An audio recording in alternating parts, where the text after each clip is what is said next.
Babli school से वापस आई तभी उसकी मम्मी कंचन ने कहा, बबली सीधे ऊपर आ।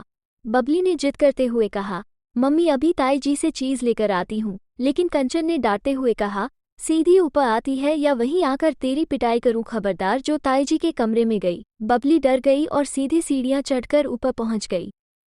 माँ के ऊपर गुस्सा करते हुए बोली, क्या हुआ मम्मी, आपको पता है न ताई जी मेरे लिए कुछ न कुछ रखती हैं। अभी स्वीटी भी आ रही होगी, वो सारी चीज उसे दे देंगी।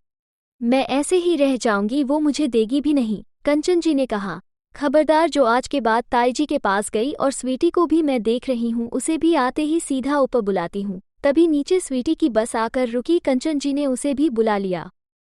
दोनों बहनें अपनी मम्मी से बहुत गुस्सा थीं। स्वीटी ने आते ही पूछा, मम्मी क्या हो गया, ताई जी से कोई बात हो गई है क्या। कंचन जी ने कहा, तुम बच्चे हो, इस सब में मत पड़ो, अब हम यहाँ नहीं रहेंगे, तुम्हारे पापा गए हैं कहीं किराए पर, मकान ढूंढने, मिलते ही चले जाएंगे। बबली बोली, लेकिन मम्मी हुआ क्या है, कुछ तो बताओ। कंचन जी ने कहा, बोला ना कुछ नहीं हुआ, चलो खाना खाकर पढ़ने बैठो। दोनों बहनें कानाफूसी करते हुए अपने कमरे में चली जाती हैं। शाम को पूरे घर का माहौल बदला हुआ था, कोई भी किसी से बात नहीं कर रहा था। कन्हैयालाल जी, उनकी पत्नी शांति, उनका बेटा रोहन, तीनों ही अपने घर से बाहर नहीं निकले। इधर कंचन जी और उनके पति रमेश जी भी बहुत कम बात कर रहे थे। दोनों परिवार एक ही घर में ऊपर नीचे रहते थे और शाम को आंगन में बैठकर बातें करते थे। लेकिन आज दोनों परिवार अपने अपने कमरों में कैद थे। बबली और स्वीटी को कुछ भी पता नहीं था कि क्या बात है।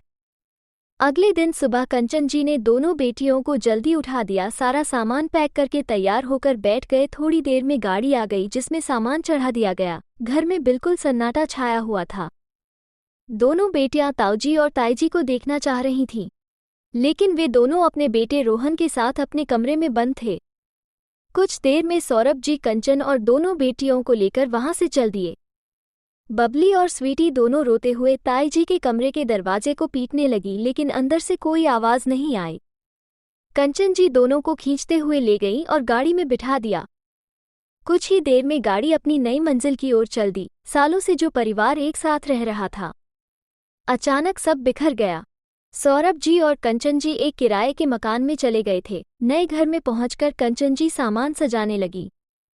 बबली और स्वीटी दोनों एक जगह बैठकर खामोशी से सब देख रही थी। सौरभ जी ने दोनों बेटियों को समझाते हुए कहा, बेटा हमें भी कोई खुशी नहीं हो रही वहां से आते हुए, लेकिन तुम नहीं जानती उन्होंने हमारे साथ क्या किया। हमारी पुश्तैनी साड़ी की दुकान बीच बाजार में है। पिताजी के जाने के बाद से हम दोनों भाई वो दुकान चला रहे हैं। सारा हिसाब भाई साहब देखते थे, लेकिन अभी 10 दिन पहले उन्होंने मुझे बताए बगैर रोहन को नई दुकान खुलवा दी। उस दुकान में पैसा लगा वो हमारी दुकान से ही आया था। जब मैंने पूछा तो कहा उस नई दुकान पर केवल उनके बेटे का हक है। मेरे विरोध करने पर उन्होंने कहा, तेरी तो लड़कियां हैं, तुझे क्या करना है, उनकी शादी का खर्च भी तो इसी दुकान से निकलेगा। इतनी बेईमानी सहकर मैंने मकान और दुकान में से अपना हिस्सा मांगा, तो भाई साहब ने कहा जैसे रह रहे तो रहते रहो, मैं कुछ नहीं दूंगा, इसलिए हम अलग होकर आ गए। मैं अब कपड़े की सप्लाई का काम करूंगा। यकीन नहीं होता कि बड़े भाई होकर सारे बिजनेस और मकान पर कब्जा करके बैठ गए। बबली और स्वीटी को ये बातें समझ नहीं आ रही थीं, लेकिन धीरे धीरे कंचन और सौरभ ने उनके मन में ताऊजी और ताईजी के लिए नफरत भर दी थी। धीरे धीरे समय बीत रहा था। अब कभी कभी बाजार में या स्कूल से आते जाते रोहन या ताईजी दिख जाती थीं तो दोनों बेटियां उनकी तरफ देखती भी नहीं थीं। इसी तरह 4 साल बीत गए। इस बीच दोनों परिवारों में कोई बात नहीं हुई। सौरभ जी ने कपड़ों की सप्लाई का काम अच्छे से जमा लिया था। दोनों बेटियां भी अब बड़ी हो रही थीं। अपनी कमाई से उन्होंने एक छोटा सा मकान भी खरीद लिया था। एक दिन रात के 2 बजे कन्हैयालाल जी के मोबाइल की घंटी बजी। सभी गहरी नींद में सो रहे थे। लंबी घंटी बजने के बाद बंद हो गई। कन्हैयालाल जी ने उठकर देखा तो ये सौरभ का फोन था। उन्होंने शांति जी को जगाया। कुछ समझ पाते इससे पहले ही दोबारा फोन की घंटी बजने लगी। कन्हैयालाल जी ने फोन उठाया। दूसरी तरफ से स्वीटी की रोने की आवाज आ रही थी।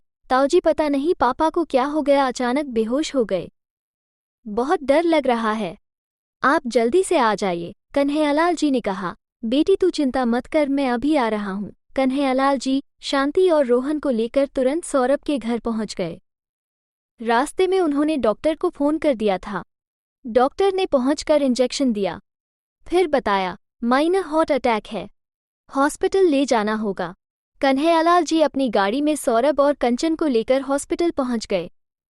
इधर शांति जी दोनों बेटियों को संभालने लगी। सही समय पर इलाज मिल जाने से खतरा टल गया।